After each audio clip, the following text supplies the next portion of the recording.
Hi hello అందరికి నమస్తే. ఆంధ్రప్రదేశ్లో ప్రతిపక్ష పార్టీ ఉండకూడదు, ప్రతిపక్ష నాయకుడు కూడా ఉండకూడదనే ఉద్దేశంతో ఈ మధ్యకాలంలో నారా చంద్రబాబు నాయుడు గారు కానీ పవన్ కళ్యాణ్ గారు మాట్లాడినటువంటి మాటలే పెద్ద ఎగ్జాంపుల్.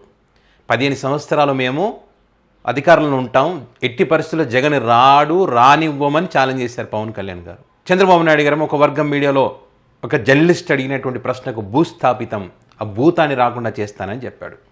వీరు చెప్పేది రాజకీయ భూస్థాపితం అని చెప్తున్నప్పటికీ శాశ్వత భూస్థాపితం దిశగా అడుగులు వేస్తున్నారా అనడానికి అనేక ఎగ్జాంపుల్స్ ఉన్నాయి. ఈరోజు అయితే వైఎస్ జగన్మోహన్ రెడ్డి గారికి సంబంధించినటువంటి బుల్లెట్ ప్రూఫ్ వాహనాన్ని సీజ్ చేశారు. ఎందుకు?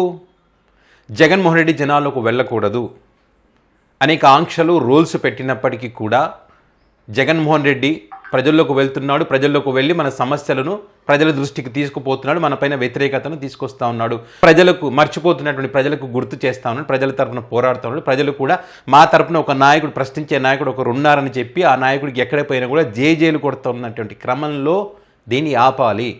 క్యాడర్ మీద కేసులు పెడుతున్నాం, క్యాడర్ని భయభ్రాంతులకు గురి చేస్తున్నాం, సోషల్ మీడియా యాక్టివ్గా ఉన్నటువంటి సోషల్ మీడియాను కూడా అనగదొక్కేటువంటి ప్రయత్నం చేస్తూ ఉన్నాం, పార్టీలో ఉన్నటువంటి బలమైన నాయకులను భయభ్రాంతులకు గురిచేసి తమ పార్టీలు చేసుకునే దిశగా అడుగులు వేస్తూ ఉన్నాం.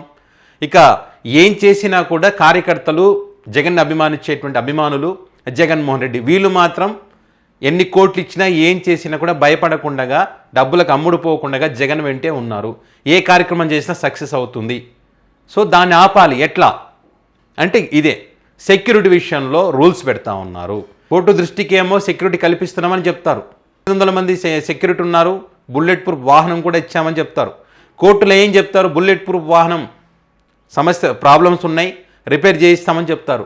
అప్పుడు ఎప్పుడో వెనుకొండకపోయినప్పుడు సమస్య ఉంటే ఇంతవరకు ఆ వాహనానికి రిపేర్లు చేయకపోతే జగన్మోహన్ రెడ్డి గారే ప్రభుత్వ అనుమతితో ఒక కొత్త వెహికల్ తీసుకుంటే ఆ కొత్త వెహికల్ని కూడా ఇప్పుడు సీజ్ చేసినటువంటి పరిస్థితి. అది తీసుకువెళ్ళారు. ఇప్పుడు మళ్ళీ తిరిగి ఇచ్చినప్పుడు ఆ వెహికల్కి ఏదైనా చేసి జగన్ గారికి ఇస్తే, అందులో జగన్ గారి పర్యటన చేస్తే, ఏదైనా జరిగితే ఒక అదే అధికారుల మీద చర్యలు తీసుకుంటారు, వాళ్ళ తప్పిందమంటారు.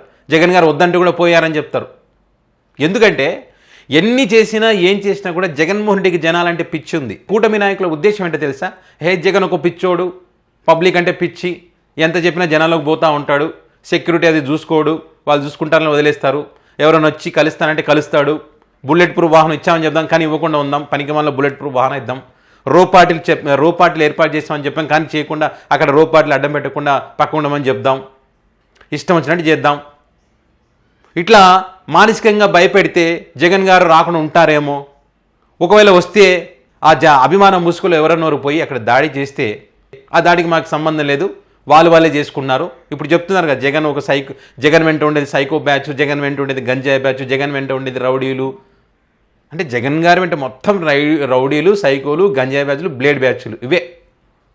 ఎట్లా అనుబుద్ధి అయితే నాకు అర్థం కాదు అసలు. అంటే వాళ్ళందరూ అంతేనా? వాళ్ళు ప్రజలే కదా, వాళ్ళు కూడా ఒక రాజకీయ నాయకుడిని అభిమానిస్తున్నారు. వాళ్ళు అభిమానిస్తే కూడా తప్ప, అభిమానించి వెంటపోతూ కూడా వాళ్ళు గంజాయి బ్యాచ్లు, గుండాలు, రౌడీలు, ఇదేనా? ఇంత దారుణమైందిరా బాబు అసలు. ఎట్లా మాటలు వస్తాయి అంటే మీ దగ్గర ఉన్న వాళ్ళు ఒక్కటే నేర చరిత్ర లేనటువంటి వాళ్ళు, నీతి నిజాయితీ నిప్పు లాంటి వాళ్ళు, అంతేనా మీ ఉద్దేశం?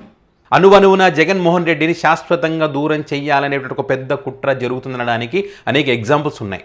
ఇక్కడ కూటమి ప్రభుత్వం జగన్ సెక్యూరిటీ విషయంలో నిర్లక్ష్యం చేసిన జగన్ అభిమానులు కాపాడుకోవాల్సినటువంటి సమయం వచ్చింది, కాపాడుకోవాలి కూడా.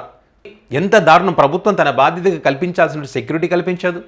ఆ కూటమిలో ఉన్నటువంటి నాయకులు కూడా ప్రతిరోజు పొద్దున్న లేస్తే నిన్ను నరికితే ఏమవుతుంది, నిన్ను చంపితే ఏమవుతుంది, నేను భూస్థాపితం చేస్తాం, నిన్ను లేకుండా చేస్తాం, గాలి నుంచి గాలిలో పోతావు అని వాళ్ళు అంటారు.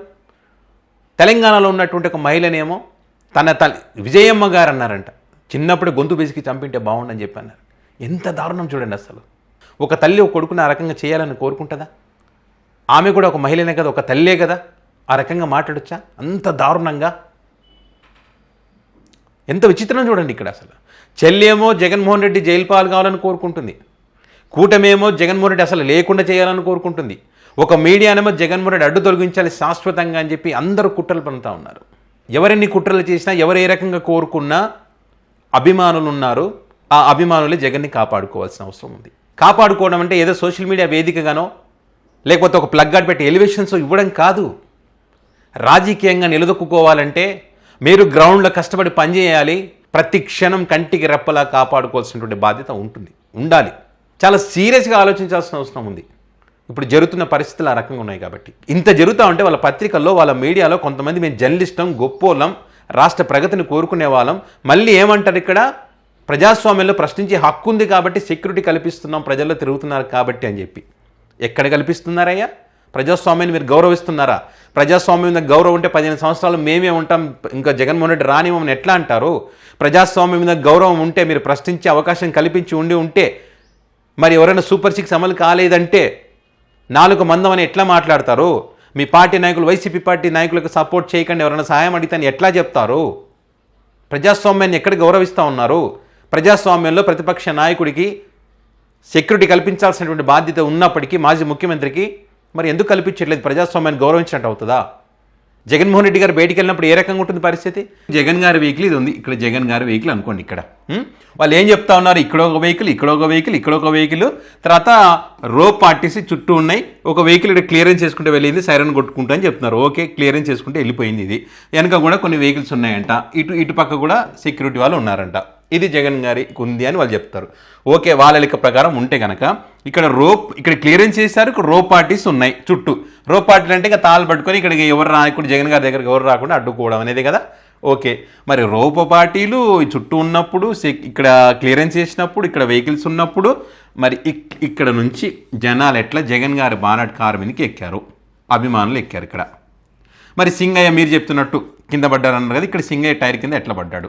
ఇక్కడ రోప్ పార్టీలు ఉండాలి కదా, ఉన్నాయి కదా, ఉన్నప్పుడు వీళ్ళు చూడలేదా? రోప్ పార్టీలు చూడలేదా? ఈ చుట్టూ ఉన్నటువంటి వీళ్ళు చూడలేదా? వెనక ఉన్న వాళ్ళు వీళ్ళు అంటే వదిలిపెట్టేద్దరులే, వీళ్ళు చూడలేదా? ఇదే కాదు, ఇక్కడ బానెట్ మీద ఉన్న వ్యక్తి సుమారుగా 10 కిలోమీటర్ల మేరకు దాని మీద ఉన్నాడని చెప్పి సోషల్ మీడియాగా చక్కర్లు కొడుతుంది ఒక వీడియో. సోషల్ మీడియా వేదికగా పోస్ట్ పెడతా ఉన్నారు. ఈ వ్యక్తి ఇట్లనే ఉన్నారు, బానెట్ మీద కిలోమీటర్ల మేరకు ఎక్కుతూనే ఉన్నారని చెప్పి. వీళ్ళు క్లియరెన్స్ ఇస్తే ఎట్లా ఎక్కాడన్నది ఎవరికి అర్థం కాదు. పోనీ 10 కిలోమీటర్లు, 1 కిలోమీటర్ పోయినా కూడా ఎట్లా ఉండనిస్తారు బానెట్ మీద? ఇంత ఉన్నప్పుడు, ఇంత క్లియరెన్స్ ఉన్నప్పుడు ఇక్కడికి ఎట్లా వచ్చారు? మీకు ఇంకా క్లియర్గా కూడా చెప్తాను నేను, ఎట్లా ఉంటుంది సెక్యూరిటీ అనేది, ఎట్లా ఉంటుంది అనేది కూడా మీకు ఇక్కడ క్లియర్గా చెప్తా చూడండి. ఇక్కడ జగన్ గారికి సుమారుగా 58 మంది సెక్యూరిటీ అని చెప్తా ఉన్నారు. ఇందులో వీరిలో 10 నుంచి 12 మంది నేషనల్ సెక్యూరిటీ గార్డ్ NSG కమాండర్లు ఉంటారు. ఆ 58 మందిలో అంతమంది ఉంటారు. అయితే వీళ్ళంతా అత్యంత శిక్షణ పొందినటువంటి వారు. ఇతర సిబ్బందులు central reserve police force CRPF లేదా Indo Tibetan border police ITBP సభ్యులు ఉంటారు. వాళ్ళు ఇక్కడ వాహన రక్షణ అనేది ఎట్లా ఉంటుందంటే, బుల్లెట్ ప్రూఫ్ కార్లు, జామర్ వాహనాలు మరియు అత్యాధునిక రక్షణ వ్యవస్థలతో కూడినటువంటి వాహనాలు ఉపయోగించబడతాయి. ఎస్కాట్ వాహనాల ముందు వెనక రోడ్ క్లియరెన్స్ మరియు రక్షణ కోసం తిరుగుతున్నాయా? ముందు క్లియరెన్స్ చేస్తూ ఉన్నారా? మీరు ఎక్కడైనా గమనించారా? క్లియరెన్స్ చేస్తే రోప్ పార్టీలు ఉంటే వీళ్ళు చెప్తున్నట్టు మరి ఆ బానెట్ మీదకి ఎట్లా ఎక్కుతారు? సింగయ్య టైర్ కింద ఎట్లా పడతాడు? నివాస రక్షణ ఇక్కడ చూడండి. వ్యక్తి నివసించే ఇంటి చుట్టూ బహుళస్థాయి భద్రతా వలయం ఏర్పాటు చేయబడుతుంది. CCTV కెమెరాలు, డ్రోన్ నిఘా మరియు అత్యాధునిక సెన్సార్లు ఉపయోగపడతాయి. గేట్ల వద్ద సాయుధ గార్డులు, బయట వ్యక్తులు ప్రవేశాన్ని నియంత్రించే వ్యవస్థలు ఉంటాయి. ఎక్కడున్నాయి? మొన్న వెహికల్ మీద వచ్చి తాటికాయలు విసిరేసిపోయారు, వాళ్ళని పట్టుకొని ఆకతాయిలు అని చెప్పేశారు. రేపు అదే ఆకతాయిలు ఈరోజు తాటికాయ విస్తారు, రేపు ఇంకొకటి విసురుతారు. మరి ఎక్కడికి భద్రత కల్పించినట్టు? అక్కడ భద్రత ఉన్నట్ట? రోడ్ క్లియరెన్స్ మరియు రోప్ పార్టీలు. వ్యక్తి ప్రయాణించే మార్గంలో ముందస్తు తనిఖీలు నిర్వహించబడతాయి. రోప్ పార్టీ రోడ్ల జనసమూహాన్ని నియంత్రించే బృందం మరియు రోడ్ క్లియరెన్స్ బృందం ట్రాఫిక్ జనాలను నియంత్రిస్తాయి. రోప్ పార్టీలు చేసే పని అది.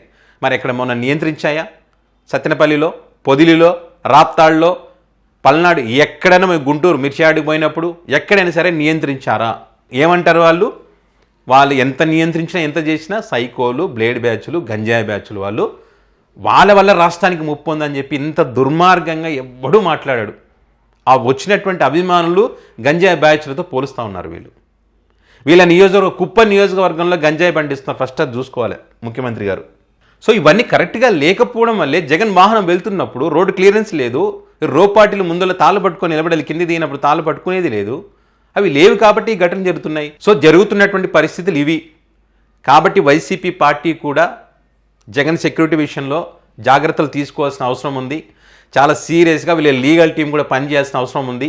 వీళ్ళు కోర్టుకి సమర్పిస్తున్నటువంటి ఆధారాలు ఏంటి, ఇక్కడ గ్రౌండ్ రియాలిటీ ఏంటనేది కూడా మరి వీళ్ళ లీగల్ టీం ఏం చేస్తుందో మనకైతే తెలియదు, కానీ ఇది కరెక్ట్గా వాళ్ళేమో ఇప్పుడు కేంద్ర ఇంటెలిజెన్స్ వాళ్ళు ఎలాంటి ముప్పు లేదు ఏం లేదని చెప్పి ఇక్కడ కోర్టుకి సమర్పించినారు ఒక నివేదిక. వీళ్ళు చూస్తే ఇక్కడ చూస్తే ఇలాంటి సమస్యలు ఉన్నాయి. మరి ఎందుకని కోర్టు దృష్టికి మీరు తీసుకుపోవట్లేదు అర్థం కాదు. సో జగన్ గారు పబ్లిక్లకు వచ్చినప్పుడు ఖచ్చితంగా మరి ఆ ఫ్యాన్స్ కూడా కొంత మొన్న ఏదో జరిగినటువంటి సత్తెనపల్లిలో అంటే అధికార పార్టీకి చెందినటువంటి వ్యక్తి అని చెప్పి తేలినప్పటికీ కూడా కొన్ని ఆ ఏమంటారు అది ఆ ప్లగ్ కార్డులు రాయడం కానీ ఇట్లాంటివి కానీ కొంచెం తగ్గించుకొని ప్రజా సమస్యలు ఏమున్నాయి జగన్ గారు అక్కడికి వెళ్ళినప్పుడు ఆ నియోజకవర్గంలో సమస్యను ప్లగ్ కార్డు పట్టుకొని చూపించండి. ఫ్లెక్సీలలో ఈ నియోజకవర్గంలో ఈ సమస్య ఉందని చెప్పండి. కూటమి చేస్తున్న అరాచకాలకు సంబంధించి రాయండి. అలాంటి చేయడం వల్ల జగన్ గారికి ఆ సమస్యలు ఆయన దృష్టికి వెళ్ళే అవకాశం ఉంటుంది. ప్రజలకు కూడా అరే పార్టీ కార్యకర్తలు కూడా ప్రజా సమస్యల పట్ల నిబద్ధతతో పనిచేస్తున్నారనేటువంటి ఒక అభిప్రాయం ప్రజలకు కూడా కలుగుతుంది. కూటమి సైడ్ నుంచి కూడా ఎలాంటి ఇంకా సమాధానం ఉండదు. అటువైపు నుంచి ఫీజులు అవుట్ అయిపోతాయి. ఇంకా ఇది చూసిన తర్వాత కూడా వాళ్ళు ఏమైనా మాట్లాడితే సో ఆ దిశగా ప్రయత్నం చేయండి. అన్ని రకాలుగా ప్రజా సమస్యలు తెలుసుకుంటూ జగన్మోహన్ రెడ్డి ప్రజలకు వచ్చినప్పుడు జగన్మోహన్ రెడ్డిని మరి సెక్యూరిటీ విషయంలో మీరు కూడా జాగ్రత్తలు తీసుకుంటూ మీరు ఎట్లా పడితే అట్లా ఎక్కడం చేయడం వల్ల కూడా ప్రమాదాలు కొన్ని జరుగుతున్నాయి. కాబట్టి అది మీకే నష్టం, మీ పార్టీకే నష్టం. జగన్మోహన్ రెడ్డి గారిని రాజకీయ భూస్థాపితం కాదు శాశ్వతంగా భూస్థాపితం చేయాలన్న ఉద్దేశంతోనే ఈ రకంగా ప్రవర్తిస్తున్నారు. కాబట్టి అన్నీ తెలుసుకొని జాగ్రత్తగా ఉండాలనేటువంటిది ప్రతి ఒక్కరు కోరుకుంటున్నారు.